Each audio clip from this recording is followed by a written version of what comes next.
Hello friends, welcome back to my channel. तो आज मैं आपको अपनी CGPA रिवील करने वाली हूँ और आपको बताने वाली कुछ ऐसी टेक्निक्स जिसकी वजह से मेरी ये CGPA आई।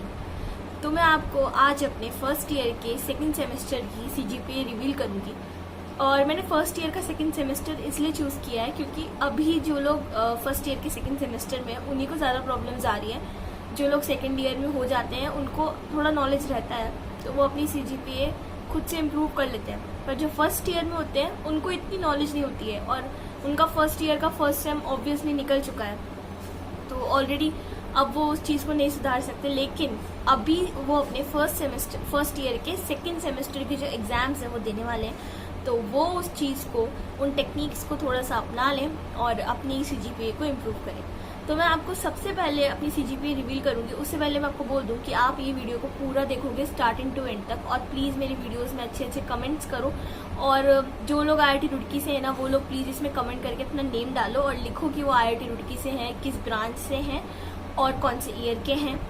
और जो लोग किसी और IIT कॉलेज से भी हैं वो लोग भी अपना कमेंट करके अपनी ब्रांच और अपना ईयर डाल सकते हो, अपनी कॉलेज का नाम डाल सकते हो। और उसी के साथ साथ आप लोग प्लीज़ मेरे वीडियो को लाइक करो और चैनल को सब्सक्राइब करो यार। अच्छे सब्सक्रिप्शन मिलने चाहिए मुझे, तभी मैं आगे और अच्छी वीडियोस बनाऊंगी।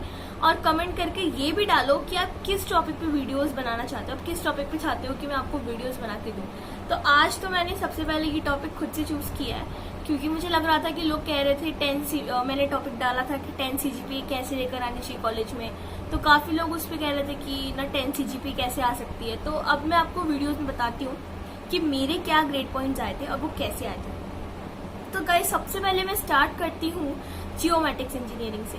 तो मेरा फर्स्ट ईयर के सेकेंड सेमेस्टर में एक सब्जेक्ट था जियोमेट्रिक्स इंजीनियरिंग। उससे पहले मैं आपको बता दूं कि मेरी ब्रांच है सिविल इंजीनियरिंग। कई लोगों की कुछ और ब्रांचेस भी हो सकती हैं, लेकिन हर एक ब्रांच का अपना अपना सब्जेक्ट कोड होता है। तो मेरे ब्रांच में जो सब्जेक्ट कोड था वो था जियोमेट्रिक्स इंजीनियरिंग। जियोमेट्रिक्स इंजीनियरिंग में मेरी ग्रेड पॉइंट्स आए थे 10। तो 10 ऐसे आए थे गाइस कि सबसे पहले देखो, स्टार्टिंग में क्या है कि मुझे ये सब्जेक्ट बिल्कुल समझ नहीं आ रहा था, किसी को भी नहीं आता अपनी ब्रांच का सब्जेक्ट समझ।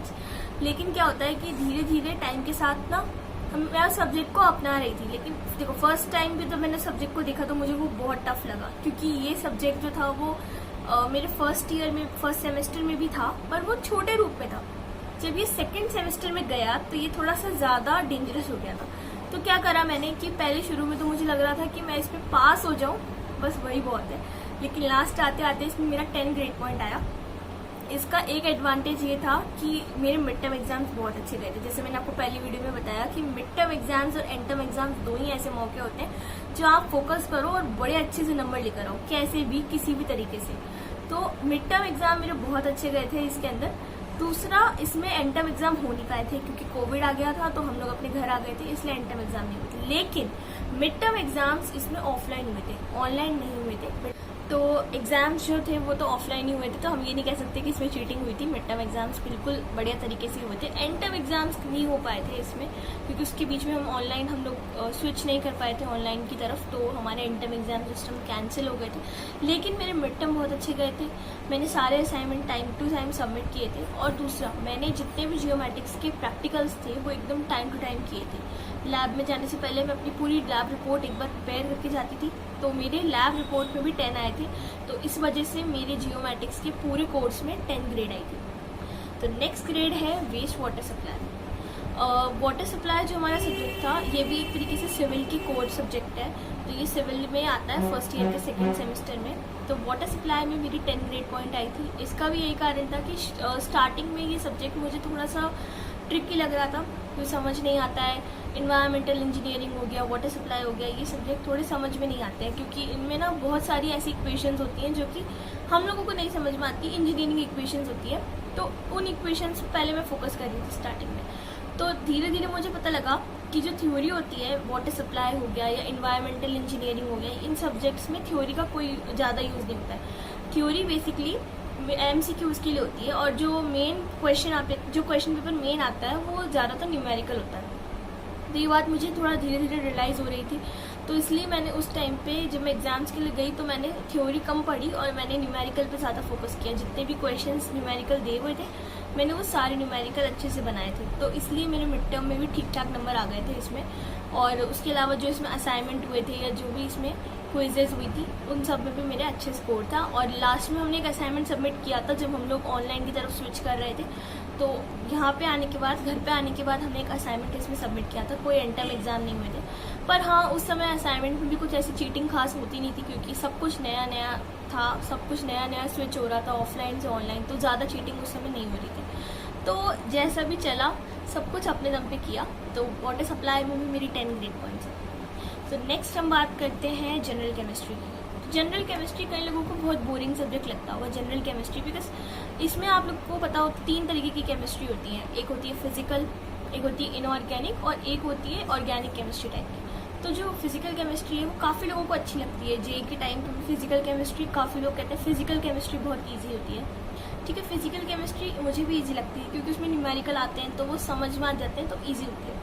लेकिन कई बार जब वो थर्मोडायनेमिक्स के प्रिंसिपल आते हैं, थर्मोडायनेमिक्स और ये सब चीज़ों की तरफ जब हम जाते हैं फिजिकल केमिस्ट्री में, तो वो समझ में आना बंद हो जाते हैं। तो फिजिकल केमिस्ट्री मुझे इसलिए कम पसंद है क्योंकि जब हम थर्मो की तरफ जाते हैं, और जनरल केमिस्ट्री में बेसिकली थर्मो ही था, पूरी तरीके से थर्मोडायनेमिक्स, काइनेटिक्स यही सब पे घूम रही थी। तो मुझे फिजिकल केमिस्ट्री इसलिए अच्छी नहीं लग रही थी, पर मेरे इसमें ठीक ठाक पॉइंट्स आए थे।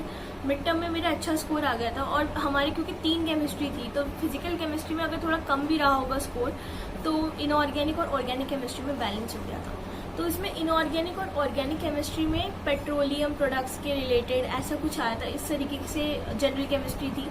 और कुछ जनरल कंपाउंड जो कि हम 11th-12th में पढ़ते हैं ना, उसी चीज़ को रिलेटेड इस कोर्स में था। तो इस कोर्स में कुछ ज़्यादा हाई लेवल का नहीं था, बट हाँ फिजिकल, ऑर्गेनिक और इनऑर्गेनिक केमिस्ट्री को ही मिक्स किया गया था 11th-12th की, तो थोड़ा सा एडवांस लेवल पे लेके गए थे। और फिजिकल केमिस्ट्री में थर्मोडायनेमिक्स और काइनेटिक्स थी जो कि बहुत डेंजरस थी। अभी लोग पढ़ भी रहे होंगे फर्स्ट ईयर के 2nd सेमेस्टर में, उनको कुछ प्रूफ के क्वेश्चंस होते होंगे, वो नहीं आते होंगे।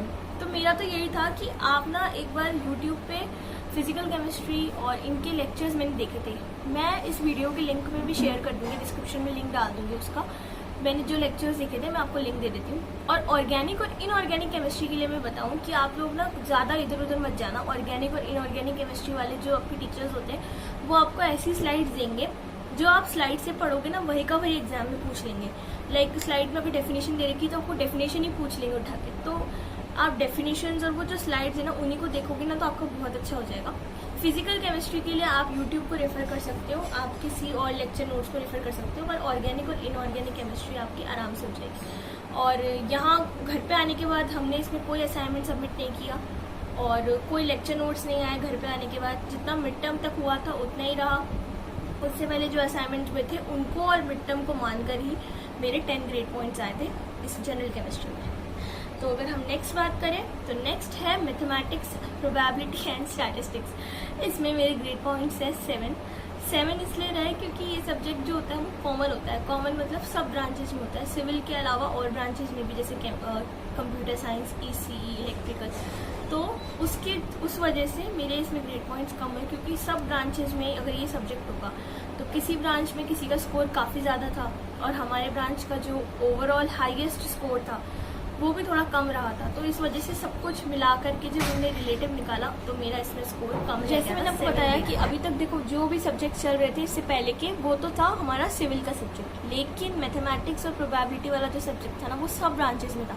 तो इसलिए यहाँ थोड़ा सा दिक्कत हुआ था बिकॉज मेरे मिड टर्म एग्जाम में भी स्कोर इतना अच्छा नहीं रहा था। असाइनमेंट्स और वो जो होते हैं, जो असाइनमेंट्स क्विजेस होती हैं, वो सब ठीक ठाक गया था, लेकिन मिड टर्म में स्कोर थोड़ा कम था। और क्योंकि सारी ब्रांचेस का इसमें रिलेटिव निकालते हैं तो CSE, ECE, electrical, chemical, mechanical, सब में कुछ ब्रांचेज ऐसी थी जिसमें बच्चों को इसमें ज़्यादा आता था, तो उनके स्कोर्स काफ़ी हाईएस्ट थे।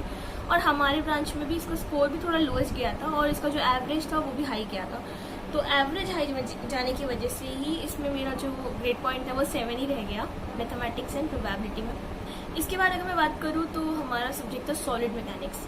तो लास्ट ईयर जब फर्स्ट ईयर का फर्स्ट सेम चल रहा था तो उसमें भी एक सब्जेक्ट था मैकेनिक्स। तो मैकेनिक्स, सॉलिड मैकेनिक्स जब एक सिमिलर टाइप का ही हो गया। इसमें हम लोग सॉलिड मैकेनिक्स में जनरली बीम्स के बारे में बात कर रहे थे, तो ये सिविल का एक कोर सब्जेक्ट था। बीम्स के बारे में, कॉलम्स के बारे में, उनकी बेंडिंग, शियर, इन सब के बारे में हमने बात की थी, टॉर्शन के बारे में बात की थी। तो अभी जो लोग पढ़ रहे होंगे उनको अच्छे से पता भी होगा सॉलिड मैकेनिक्स के बारे में क्या चल रहा है। सॉलिड मैकेनिक्स बहुत ज़्यादा टफ लगता है लोगों को और होता भी है टफ, और सॉलिड मैकेनिक्स जो है ना वो बहुत इंपॉर्टेंट होता है, तो इसको छोड़ना नहीं चाहिए। क्योंकि अभी सॉलिड मैकेनिक्स आएगा, फिर सेकंड ईयर में जब लोग जाएंगे तो उनका स्ट्रक्चरल एनालिसिस आता है, तो स्ट्रक्चरल एनालिसिस पूरा सेकंड ईयर आता है, पूरे सेकंड ईयर के दोनों सेमेस्टर में स्ट्रक्चरल एनालिसिस आता है, तो वहाँ पे बहुत टफ पड़ेगा अगर अभी सॉलिड मैकेनिक्स में कुछ कॉन्सेप्ट्स वीक रह गए तो सॉलिड मैकेनिक्स में हमारा ऑनलाइन जो था वो एवेल्यूएशन तो नहीं हुआ था, लेकिन ऑनलाइन हम लोगों का बहुत सारा स्टडी मटेरियल आता था और हम लोगों से सॉल्व करके भेजते भी थे अपने टीचर को, तो वो इवेल्युएट किया था उन्होंने, और मिड टर्म भी मेरा काफ़ी अच्छा गया था, उसमें असाइनमेंट भी काफ़ी सारे सही हुए थे, तो मेरा उसमें ग्रेड पॉइंट 10 रहा था। और सॉलिड मैकेनिक्स मेरे को बहुत अच्छा लगता था, थोड़ा हार्ड था शुरू में समझने में, थोड़ा हार्ड लगता था, थोड़ा डिफिकल्ट सब्जेक्ट था, लेकिन टाइम के साथ साथ समझ में आने लग गया था। और इसके लिए मैं आपको बता दूं कि आप कुछ वीडियो लेक्चर्स को भी रेफर कर सकते हो, यूट्यूब पे बहुत सारे वीडियो लेक्चर्स मिल जाएंगे। पर्टिकुलरली किसी का नाम तो नहीं लूँगी, लेकिन आप यूट्यूब पे गेट अकेडमी या गेट अकेडमी प्लस टाइप करोगे तो आपको बहुत सारे लेक्चर्स मिलते हैं। मैंने उन्हीं के देखे थे, तो मुझे उन्हीं के लेक्चर्स बहुत अच्छे लगे थे। अन अकेडमी को भी रेफर कर सकते हो, वाईफाई स्टडी, ऐसे बहुत सारे यूट्यूब पे आपको वीडियोज़ मिलते हैं। मैंने उनको रेफर किया था गेट अकेडमी को, तो मुझे उनके लेक्चर्स बहुत अच्छे लगते थे, तो मैंने उनके लेक्चर्स देखे थे सॉलिड मैकेनिक्स में, मुझे वो बहुत अच्छे लगे, तो उसमें मेरा ग्रेड पॉइंट अच्छा आया। उसके बाद एक सब्जेक्ट में आ रहा है फ्लूइड मैकेनिक्स। फ्लूइड मैकेनिक्स तो बिल्कुल भी डिफिकल्ट सब्जेक्ट नहीं है, बिल्कुल सिमिलर है फ्लूइड जो हम लोगों ने 11th और 12th का फ्लूइड पढ़ा है, बिल्कुल सेम सब्जेक्ट। थोड़ा सा जब स्टार्ट होता तब लगता है कि इसमें बहुत सारी प्रूविंग इक्वेशंस आती हैं, लेकिन वो मास बैलेंस इक्वेशन और बहुत सारी प्रूव करने की, बर्नौलीज इक्वेशन, डिफरेंट तरीके से बर्नौली इक्वेशन कैसे प्रूव करें 1D 2D में, लेकिन टाइम के साथ साथ ना ये सब समझ में आ जाती है। और फ्लूइड मैकेनिक्स में मेरा ग्रेड पॉइंट 10 रहा था। फ्लूइड मैकेनिक्स के लिए भी मैंने गेट अकेडमी की वीडियोस को रेफर किया था, लेकिन फ्लूइड मैकेनिक्स का जो पेपर होता है वो इतना डिफिकल्ट भी नहीं आता, बिल्कुल 11th और 12th का जो बेसिक फ्लूइड होता है उसको अगर समझ लोगे तो बहुत अच्छा पेपर जाएगा। तो ये मैंने आपको अपने 6 ग्रेड पॉइंट्स बता दिए अलग अलग सब्जेक्ट्स में। मैंने आपको सारे सब्जेक्ट्स बताए, सबसे पहले जियोमैटिक्स बताया, उसके बाद मैंने वाटर सप्लाई बताया, फिर मैंने आपको बताया मैथमेटिक्स में, और उसके बाद मैंने आपको बताया फ्लूइड मैकेनिक्स, सॉलिड मैकेनिक्स, तो मैंने आपको जनरल केमिस्ट्री, तो मैंने आपको सारे ग्रेड पॉइंट्स बता दिए कि मेरे 6 सब्जेक्ट में कैसे ग्रेड पॉइंट्स रहे थे। तो अब मैं आपको बता दूं कि मेरा ओवरऑल SGPA क्या रहा था। तो मेरे सेकेंड सेमेस्टर में ओवरऑल SGPA रहा था 9.5। मैंने इस सेमेस्टर में, क्योंकि मैंने आपको बता दिया कि मेरे 5 सब्जेक्ट्स में तो 10 ग्रेड्स आई थी और एक सब्जेक्ट में मेरी 7 ग्रेड पॉइंट आई थी, और सारे सब्जेक्ट्स इक्वल क्रेडिट के थे, 4 क्रेडिट के, तो मेरा SGPA आया था 9.5। तो ये मेरा पूरा वीडियो था कि कैसे स्कोर करें 9+ अपने सेमेस्टर एग्जाम से। मैंने आपको बताया कि आपको 2 ही एग्जाम से फोकस करना है, एक है मिड टर्म, एक है एंड टर्म। इसको अच्छे से करो, अभी तो ऑनलाइन है, आप कैसे भी करो, लेकिन ऑफलाइन भी अगर होते तो आप अच्छे से इन्हीं पे फोकस करो। ये 2 एग्जाम्स अगर अच्छे हो जाएंगे तो आप यूँ मान लो कि आपका 50 to 60% तो अच्छा ही हो गया है। अगर आपके एंड टर्म और मिड टर्म अच्छे हो गए तो इनफैक्ट ज़्यादा ही हो गया है, 70% अच्छा हो गया है। रेस्ट 30% आपको असाइनमेंट्स, प्रैक्टिकल से करना होता है, वो तो आप कर ही लोगे। तो आप बताना मुझे मेरी वीडियो कैसी लगी, आपको कमेंट करके बताओ। अगर वीडियो पसंद आए तो लाइक करो, अच्छे से शेयर करो यार, और प्लीज़ मेरे चैनल को सब्सक्राइब करो। Bye bye.